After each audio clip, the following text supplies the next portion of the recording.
Well, hello and welcome to the Best Football Show. I am Brian Baldinger. I hope everybody had a great Easter weekend, Passover, whatever you celebrate. Hope you really enjoyed it. I know I did.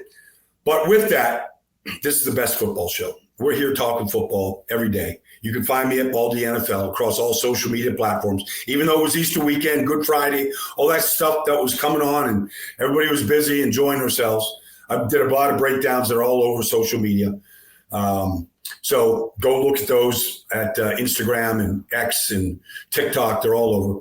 And you can find this podcast. Just download a free Odyssey app, like it, subscribe to it, watch it, tell your friends about it. That's that. But it is Monday, April 21st. It is draft week. We're here. So there's a lot of lying going on. There's not much news. Everybody's been pretty quiet, right? Nothing breaking over the weekend about players, any bad information coming out, good information, whatever. It's been very, very quiet. I expect it to heat up a little bit here this week. So I'm leaving to go to Los Angeles today. I'll get into Los Angeles later today. I'll be at the NFL Network every day, Tuesday, Wednesday, Thursday.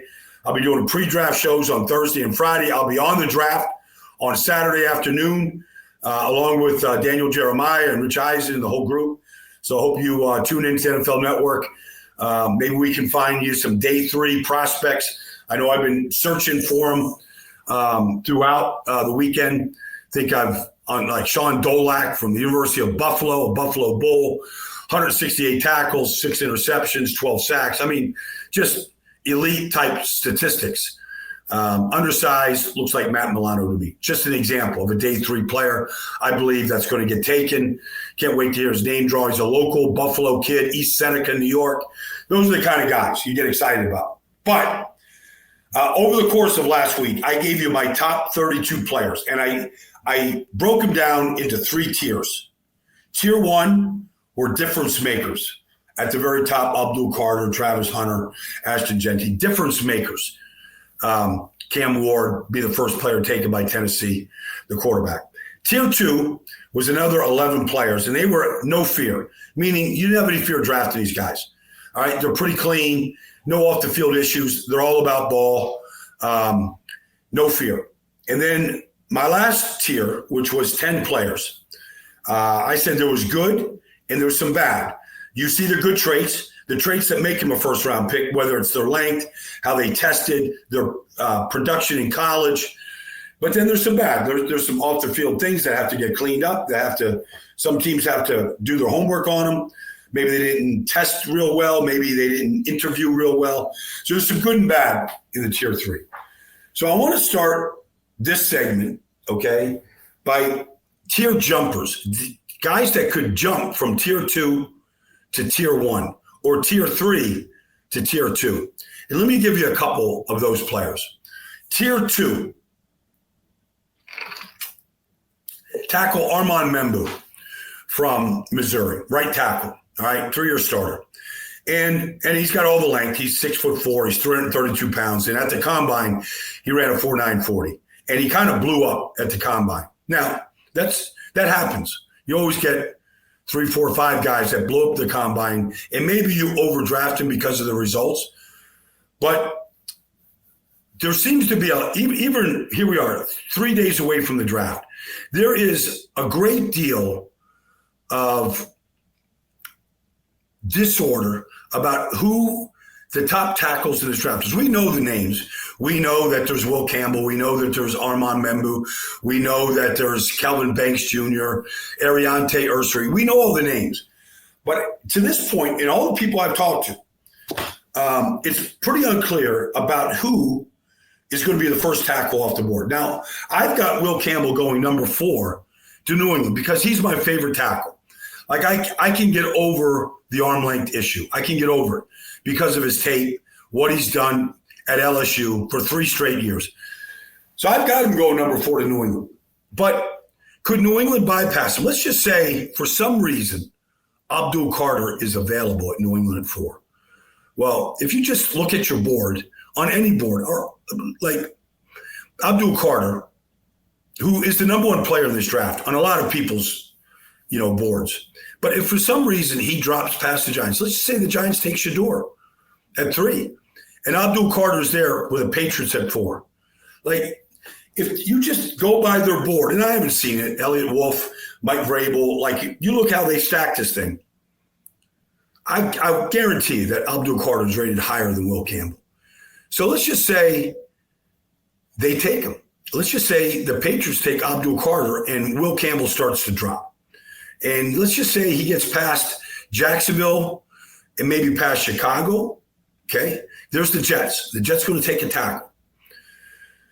They could. I'm taking Tyler Warren. All my intel tells me Tyler Warren's going to be their guy. But they need a right tackle in the worst way. They've got options. They can take Oliver Tucker and move him to right tackle. He's played right tackle. He's played left tackle at USC. The guy has played 4 different positions, I think, in the NFL. They could easily move Oliver Tucker to right tackle and draft a guard in the second round, but with the 41st pick. They got 7 and 41. So, or 42. But anyway, they could draft a guard there. Donovan Jackson, he could draft a guard. Tyler Booker, whoever might be available, and plug him at right guard and keep the line, play the 5 best players. So some people, if Will Campbell is in a level of free fall, you could see some teams taking Armand Membu over Will Campbell just because his upside might be higher. I think he's got more work to do than Will Campbell. I don't think he's as finished and as accomplished as Will Campbell is, but he could have a higher upside. All that stuff is possible. So Armand Membu is a guy, he could jump up, who knows, Chicago at 6, Jets at 7. You go down the line. He could be team's favorite tackle. So he's a guy that could jump a tier. Shedeur Sanders could jump a tier. He's the most polarizing player in this whole draft. The Giants went out there twice to Boulder, Colorado to see him throw, to spend time with him, to work him out. They talked to him. They've had him in their building. Like, has any quarterback gotten more work done by one team than the New York Giants? That's not to say that the New Orleans Saints. So if you just look, starting at number 3, could the Giants take Shedeur? Absolutely. Even with signing Russell Wilson and signing Jameis Winston, and having Tommy DeVito on the roster, this is a critical decision for the Giants, not just for Joe Shane, the general manager, or Brian Dable, but for the Mara family. They have not gotten it right since Eli retired in 2019, and they screwed that up. They played Geno Smith in front of him. They benched him. It was ugly. It was dumb. Like, I didn't agree with any of it. This is Eli Manning. He wasn't worth being benched. They haven't gotten it right really since 2018. They've got to get this thing right. Now, if Shedeur is the guy, if they believe he's the guy, then you just take him at 3. You live with it.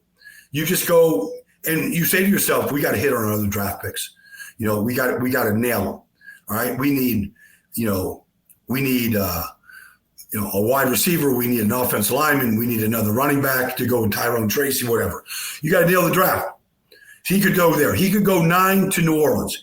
He could go to the Raiders. Or he could fall. Like, nobody knows where Shedeur is going, and nobody should be surprised. And I don't think he's surprised. I don't think his dad's surprised if anything happens. The good thing is, if he goes to go to the right place, that they know, they've got a plan, they know how to develop, they know how to draft, they know how to build around a quarterback. How many of those teams are in the top 10? They're in the top 10 right now because they don't know how to do that, generally. And it's not to knock them, but there's been, if you go through the top 10 teams, Tennessee, Cleveland, the Giants, the Jets, Jacksonville, all they've done, these teams, is just transition. General manager, coach, coordinator, quarterback. So the important thing for Shedeur is go to a stable place for any quarterback. So he could jump. Let's look at guys that from tier 3 could go to tier 2. Let's start with Walter Nolan. Walter Nolan out of Ole Miss. All right, everybody's going to see Walter Nolan. First of all 4 guys on their defense line, they're all getting drafted. Okay, Ivy, Pegas, they're all getting drafted. Princely. All right, Walter Nolan was the number 1 high school player in the country coming out of high school, went to Texas A&M. A&M, They had money, they had status, they had a coach. He went to A&M for 2 years. All right, things, whatever. He transferred portal. He goes to Ole Miss this year. I don't believe that Walter Nolan is Jalen Carter. I don't believe that. I don't believe he's got the lower body of Jalen Carter. I think he's got a high upside, though. I think he could be as good a defensive tackle as Mason Graham. Like, pick a tackle. You'll go through the list of them. There's a lot of them in this. TJ Sanders, I can just go through the list of all the guys, defensive tackles. Derek Harmon at Oregon. He could be better than all of them. Kenneth Grant, other guy from Michigan. You go through the list of tackles in this draft. I could see teams that want to go, okay, let's build our team through them up the middle. Let's get stronger. I could see Walter Nolan going. I have him as a 25th player, but I could see him going into tier 2 for sure. All right, that's to me, that's an easy tier jumper from 3 to 2. I can see Shamar Stewart. I have him as a 32nd player. Like, if you just look at Shamar Stewart physically, he's a top 15 pick. All right, just the way his size at 6'5", 270 pounds, long arms, ran a 4.59 40. I can see Shamar Stewart, number 4, all right? Number 4 at Texas A&M. The production just doesn't match the physical traits. It just doesn't. And you can say 4 sacks. You just watch him in these games, though. But the college game is different than the pro game. You're a lot of 3-man rushing teams in college. They're playing these spread teams. You're going to get double-teamed a lot. All that stuff is true. Shamar Stewart is a guy, some teams can just fall in love with his traits. All right. You can easily see Pittsburgh looking for a defensive lineman going, man, Shamar Stewart, like, this is a freak athlete. Like, we could coach this guy up. He could jump into that tier, that next tier. He could fall between 12 and 22. Let me just talk about 2 guys that could fall out of the first round that I have in the first round, tier droppers. James Pierce Jr. is a polarizing player. The talent of being 6'5", 245 pounds and running a 4.47 with length and production at Tennessee. But there's some off the field issues. None of it has really made the headlines. Nobody's really talking about it. But down below, teams are talking about it. And I don't want to speculate because nobody has told me flat out, these are the red flags, Baldy. Like, I try to get that information. They're not giving me that information. That's fine. I'm not a reporter. I'm not digging. But I hear it can be pretty severe. Now, look, everybody approaches these things different. And red flags could be physical. They could be off the field. They could be work habits. They could be an injury that's hidden. Like, all these things can be flags. James Pierce Jr. is a legit, in a draft that is dominated by defensive linemen, interior, edge rushers, defensive ends. You're going to see probably a minimum of 8 guys go. And I got James Pierce in it. But I could see the flags dropping him out. And somebody saying, I'm not comfortable taking James Pierce Jr. until the second round, where he doesn't get as much notoriety. There's not as much pressure on him. Maybe the first round gets taken and you're not talking about these issues. But eventually, they probably do come out. So he's the guy that could drop. The other guy that can drop, and really, he could go anywhere. That's the quarterback, Jackson Dart. He's got 40 starts at Ole Miss. Lane Kiffin's a good coach, runs a good offense. He's running a good program, all right, successful program. Jackson Dart's been his quarterback. You go back, watch the Georgia game. Like, he has an interception in the game. It's not his fault. Bounces off his receiver's hands, deflected, it gets intercepted. It's not his fault. He played basically an error-free game. Played great. They beat Georgia. Number 1 draft picks all over the place. He played great. You can find a lot of good games of Jackson Dart. But I think there's just things in his makeup, in his chemistry, that you are just a little unsure about at the next level. Is he Zach Wilson on some level?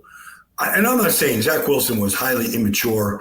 Like he just, and the organization around him was terrible. So I don't want to sit here and trash Zach Wilson, but he was the second pick in the draft. They've changed general managers, coaches, coordinators. They went through the Aaron Rodgers thing, like all this because Zach Wilson didn't pan out. There's some of that to me in Jackson Dart. Now, the talent is there, arm strength, physical, stature, all that. I've got him as the 30th player because I know how quarterbacks get pushed up. I feel like the only way Jackson Dart gets into the first round, if somebody trades from the second round or further back into the bottom of the first round to get their quarterback on a 5-year deal. Otherwise, now, and look, the Rams could take him at the bottom of the first round, trade back in. There's teams that could do this. Pittsburgh could, they need a quarterback, obviously. We don't know what Aaron Rodgers' status is. But I feel like if Jackson Dart does not get taken in the first round, he shouldn't be disappointed. And I won't be shocked. I mean, shocked is a strong word, but I won't be surprised. But I remember, let's go back to 2016. I remember seeing Patrick Mahomes at the Super Bowl in Houston. And then we were walking into the media center together. And I'd known Patrick since doing games at Texas Tech. And he was with his agent at the time. And I asked him, what do you hear? This is at the Super Bowl. So this is January, early February, whatever. And I said, what do you hear, Pat? Like, what are they thinking? They said, you're probably like second round. Seems like a good spot here, Baldy. Now, Kansas City traded from number 24 to 10 in front of New Orleans to take him. Gave up a bunch, and it was the move of the decade, right? So, and I'm not comparing Jackson Dart to Patrick Mahomes, but Mahomes thought he was going to be a second-round pick. He gets taken 10. See, some of these guys don't know, how you get value. But I feel like Jackson Dart, I've got him at number 30 in my big board of top 32 picks, 32 first-round picks. It won't surprise me to see him drop out of the first round. So that's the tiers. That's my 32. I've been talking about it for a week. It's a lot of fun. Everybody else has their mock draft. Everybody's adjusting theirs. Like I see some people out there with 8 mock drafts. I don't know what the point of that is. 1 or 2, 3, okay, but like 8's ridiculous. Anyways, that's my difference makers, my new fear players, and my good and bad, my top 32. I'm glad you've been following me, paying attention. Continue to like and subscribe to this podcast, the Betches Football Show. I'll be in LA for the rest of the week, all the way to next Monday. Can't wait to talk draft with you. Before the draft, things we hear, trades, the draft itself, post-draft commentary. I'm coming up to you with it every day from here on out. Thanks for joining me, everybody. Let's get ready for the draft.